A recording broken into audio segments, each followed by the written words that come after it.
Hola amigos, muy buenas noches desde Madrid, España. Desde Alcalá de Henares les hablo hoy en mi consulta ubicada en la calle Santiago, número 38, primero A.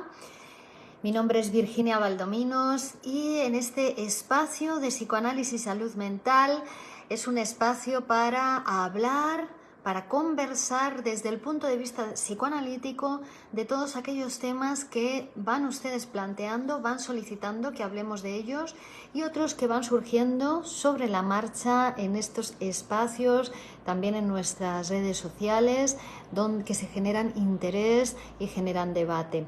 En el programa de hoy, en el vídeo de hoy, en el directo de hoy, vamos a hablar de un tema que comenzamos tratando la semana pasada, que es las guerras son contra el psicoanálisis.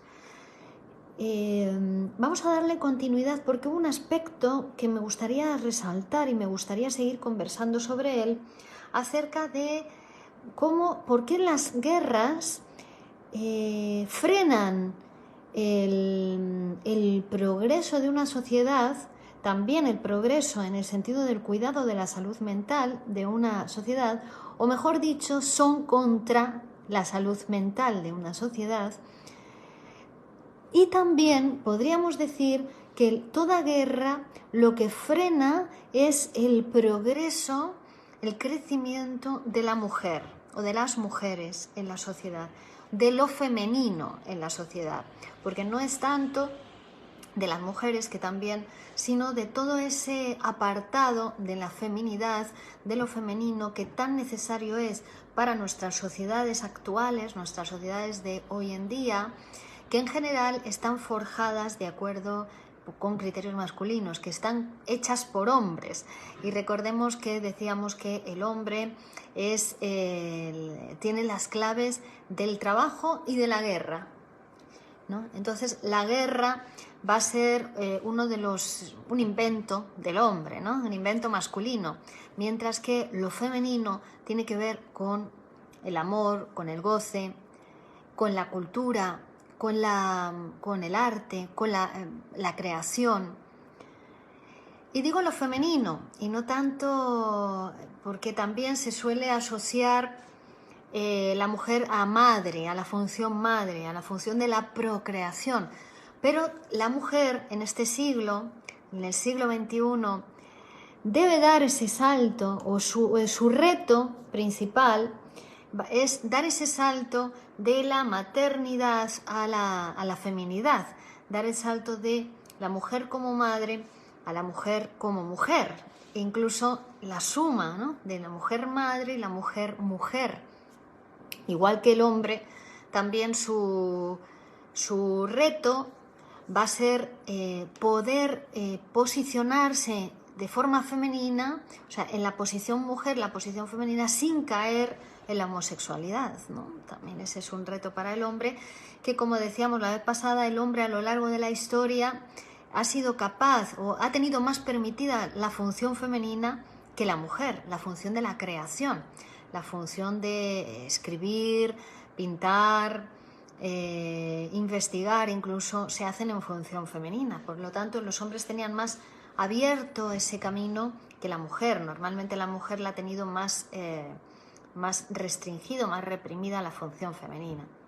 Pero es cierto que también las sociedades actuales adolecen de la producción de hombres que puedan ser capaces de producir y desarrollar la función femenina sin caer en la homosexualidad. Por tanto, son dos retos que se presentan en sociedades que requieren en gran medida de lo femenino para sumar a lo masculino, ¿no?, que decíamos, trabajo y la guerra es la estructura que rige la construcción de nuestras sociedades actuales. No hay más que encender el aparato de televisión para ver cuántas guerras hay en este momento abiertas en el mundo, que es un negocio, ¿no?, el negocio de la guerra.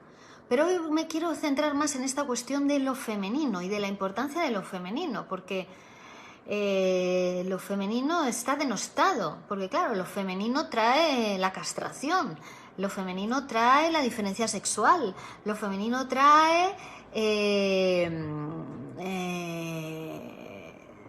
trae la mortalidad, ¿no? Produce horror lo femenino, no solo a los hombres, también a las mujeres. Las mujeres generalmente no pueden pensar el futuro, generalmente tienen un problema para trazar una estrategia de futuro, porque en el futuro está la muerte y tienen dificultades con la estrategia.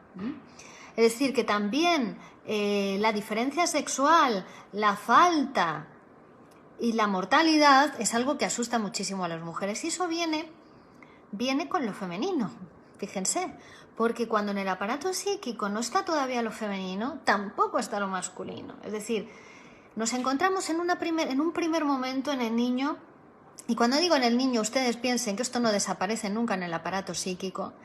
Es decir, cualquier cosa que ha habido en el aparato psíquico, cualquier manera de pensar, cualquier prejuicio, no desaparece nunca. Lo que podemos hacer es ir sumando modos de pensar más elaborados, más cultos, más civilizados, más avanzados en la civilización humana.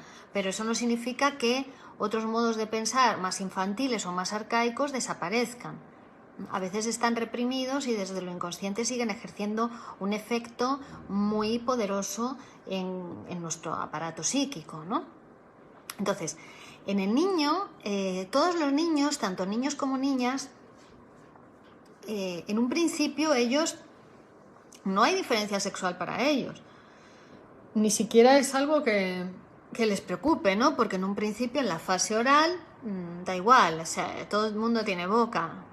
En la fase anal, todo el mundo tiene ano, ¿no? De hecho, en ese momento del desarrollo psicosexual infantil, los niños desarrollan unas teorías acerca de dónde vienen los niños, que es la teoría de la cloaca. Piensan que los niños nacen por el ano.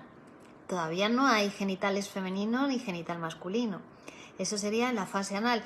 En la fase fálica, que es la siguiente, que es donde toda la sexualidad infantil está centrada en torno a ese miembro fantasma, podemos decir, que es el falo, que es el pene que la madre no tiene. Es el falo, viene a ser el significante de la castración, porque ahí es donde se va a empezar a producir el pensamiento simbólico. Es decir, hay un significante que representa la falta del pene de la madre, porque en ese momento los niños lo que van a ver es una diferencia, pero es masculino y masculino castrado. Se dan cuenta que las niñas no tienen cosita de hacer pipí, y entonces aparece esa es la diferencia.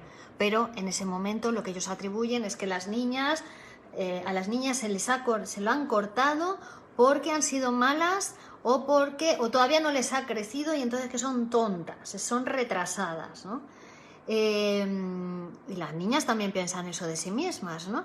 Esto hace que después esto queda como inconscientemente, son teorías infantiles que quedan inconscientemente después en los adultos, y por eso muchos hombres piensan que todas las mujeres son malas o todas las mujeres son tontas, o muchas mujeres piensan que ellas son inferiores a los hombres porque no tienen, porque no les ha crecido, ¿no? Ellos son mejores. Bueno, pero todo esto actúa a nivel inconsciente y es muy habitual y muy común. No piensen que estoy diciendo algo extraño o algo que solo le pase a ciertas personas. Es muy normal. Podríamos decir que le pasa a todo el mundo, en mayor o menor medida. Es una cuestión de cantidad. Bueno, la diferencia sexual va a venir después del periodo de latencia con la metamorfosis de la pubertad. Ahí en la adolescencia es cuando verdaderamente nos damos cuenta de que hay un órgano genital femenino, de que hay vagina y de que hay pene, o sea que hay una diferencia sexual.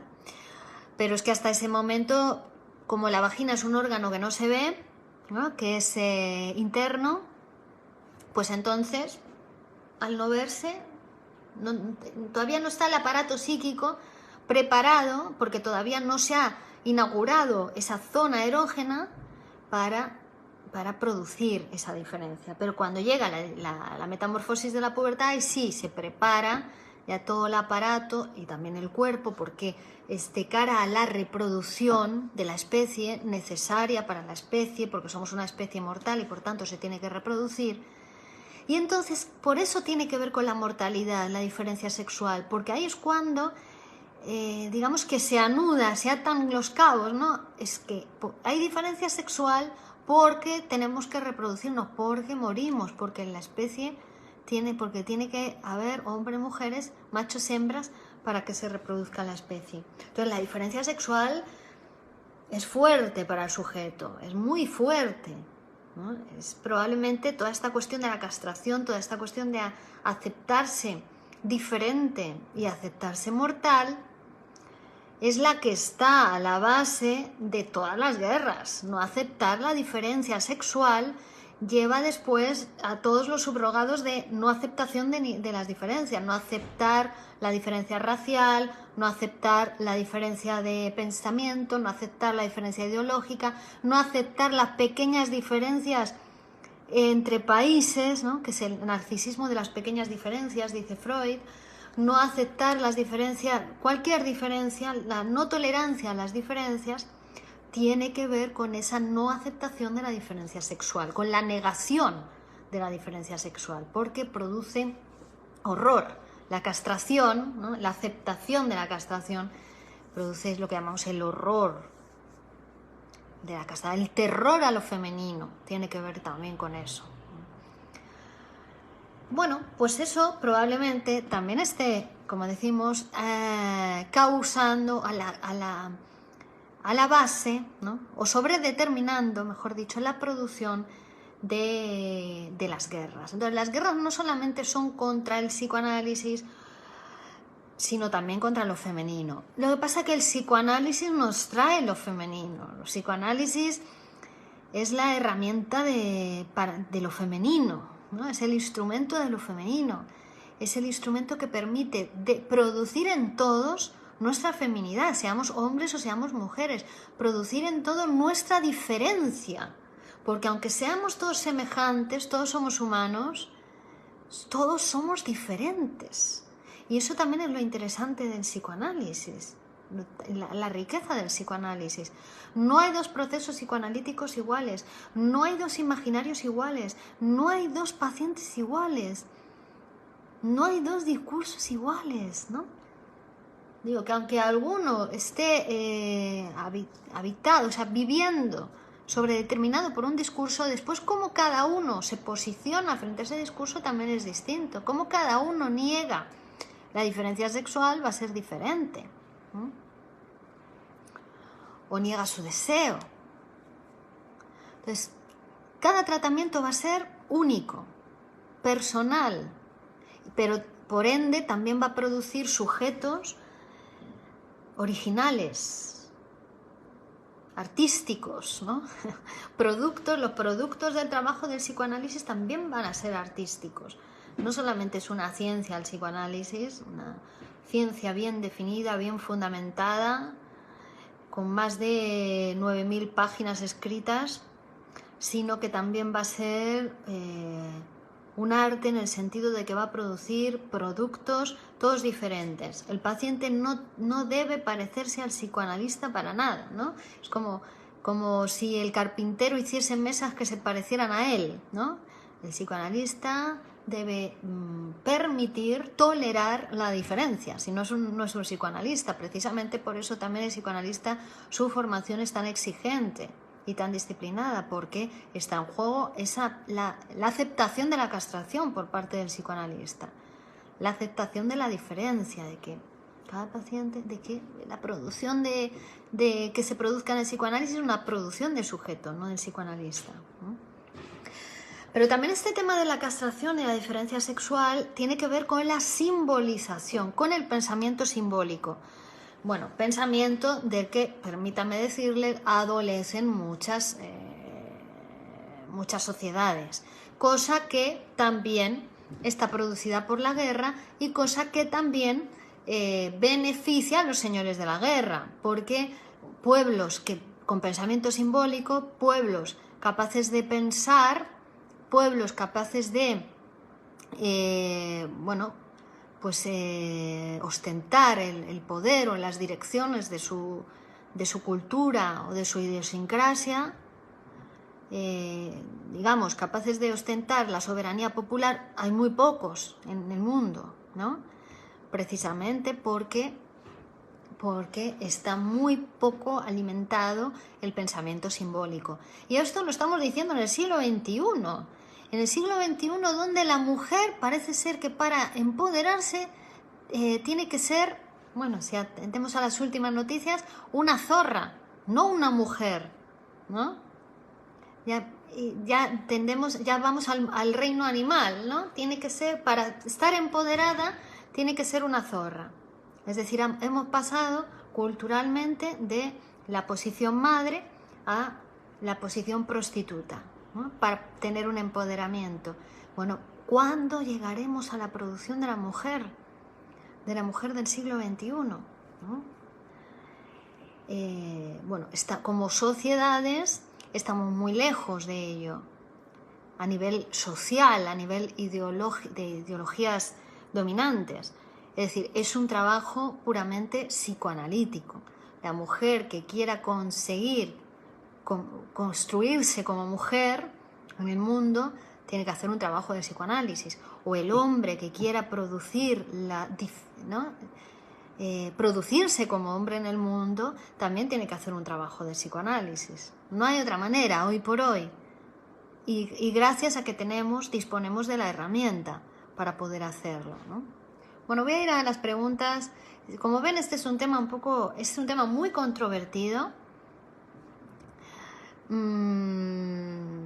difícil de penetrar en él, muy pocas veces conversado o hablado, no a todo el mundo le gusta, pero es necesario poner palabras a toda esta cuestión, porque después, si no, nos encontramos dirigentes mundiales que son mujeres, pero que no son mujeres, son hombres vestidos de mujer, son transvestidos, mujeres en el poder, lo femenino en el poder daría lugar a otras formas también de gobierno y a otras opciones, que podría llegar también a tener su lado negativo, lo femenino.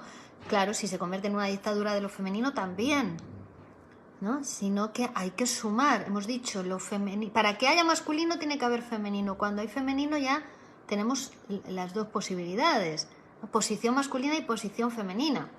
Insisto, en todos y cada uno de nosotros. Entonces tampoco es que el 100% de nosotros vamos a tener que ser femenino ahora. También tenemos que dejar que nuestra parte masculina esté presente. Decíamos en otro vídeo que hablábamos de la sexualidad que son 4 posiciones: padre, madre, hombre y mujer, pero que hasta que no está la castración, hasta que no aparece el significante de la falta, no va a haber ninguno de los otros significantes. Si no hay falta, si no está bien asumido esta cuestión de que somos sujetos con falta, sujetos carentes, que necesitamos unos de otros, que eso precisamente nos lleva a que tenemos que hablar para ser sujetos sociales, para estar en el mundo.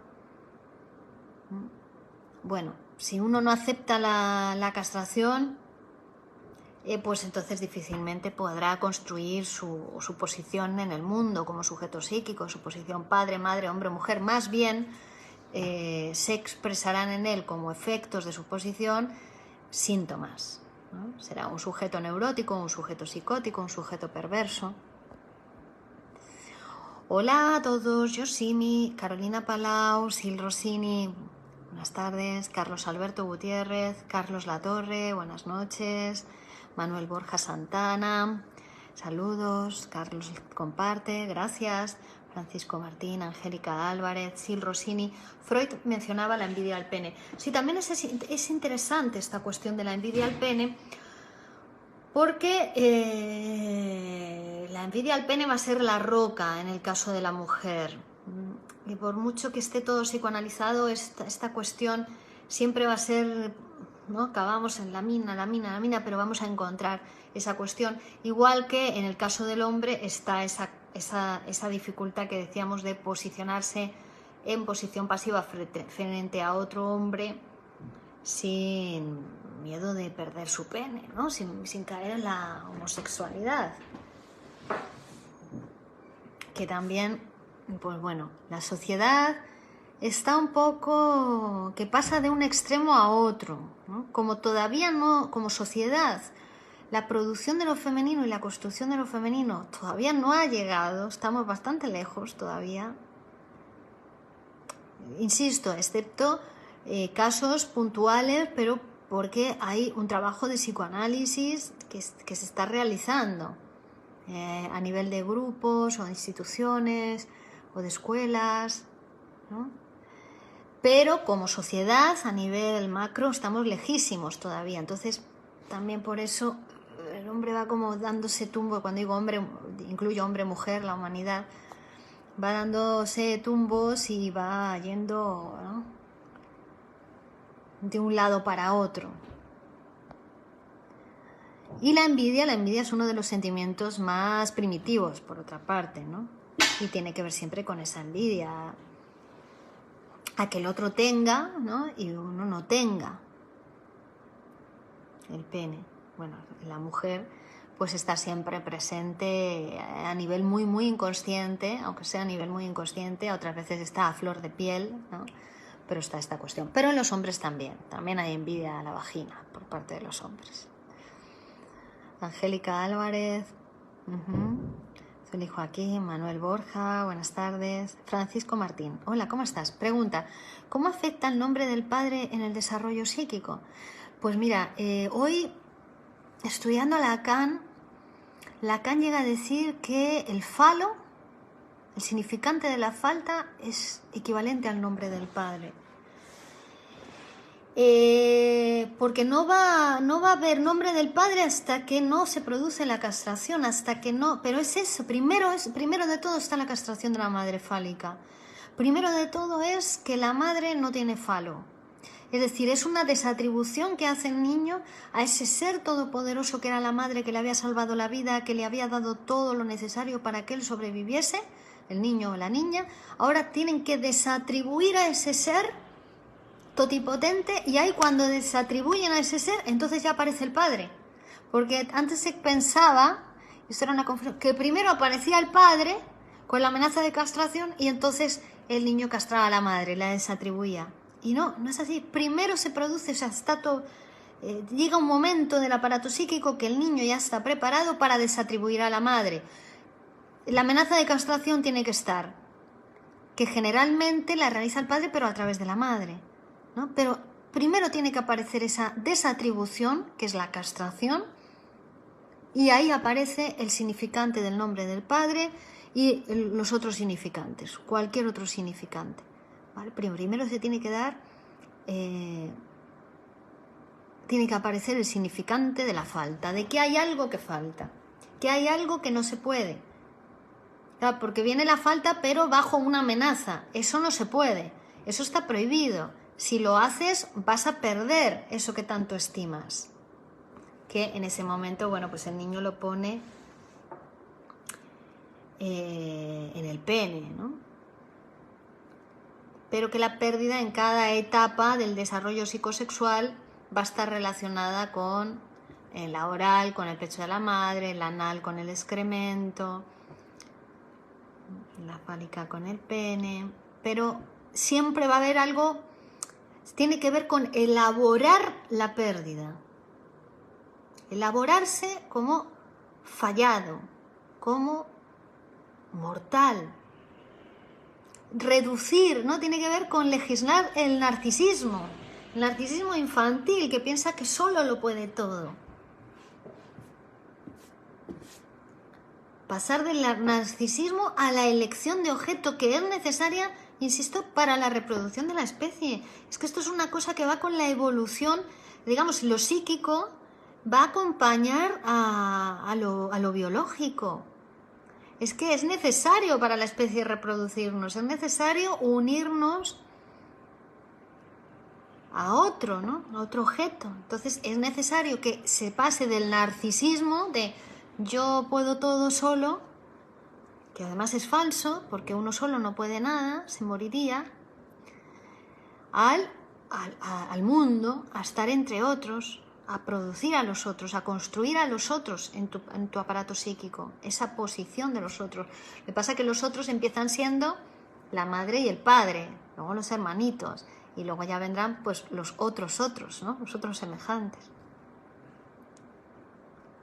Entonces el nombre del Padre trae también, pone orden, también pone orden en ese psiquismo, pone a cada uno en su lugar. Hay un padre, hay una madre, hay otros que son los hermanos, que son semejantes, hay otros hermanos más chiquititos, ¿no? Ordena el psiquismo. Hola Litsi, Sara, José, José Luis, Ramón, Miriam. Dice Carlos, siempre que he tenido a mujeres jefas las cosas han ido mucho mejor. Ajá. Claro. Bueno, una mujer jefa pues tiene que tener posición femenina pero también posición masculina. O posición padre para poner ley, ¿no? Poner límites. ¿Ven? Que es una cosa de posiciones y es necesario, bueno, pues poder moverse en las 4 posiciones para que, pues para poder desempeñar, por ejemplo, un cargo de jefe o de jefa. Pero claro, la mujer, lo femenino también incluye la que lo ha desarrollado, ¿no? La parte de la feminidad, que se ocupa de otras cosas. Hola Luis, Kai, Senda, José Wilmer, Sil Rossini. ¿Podrías hablar de la psicosis a nivel psicoanalítico?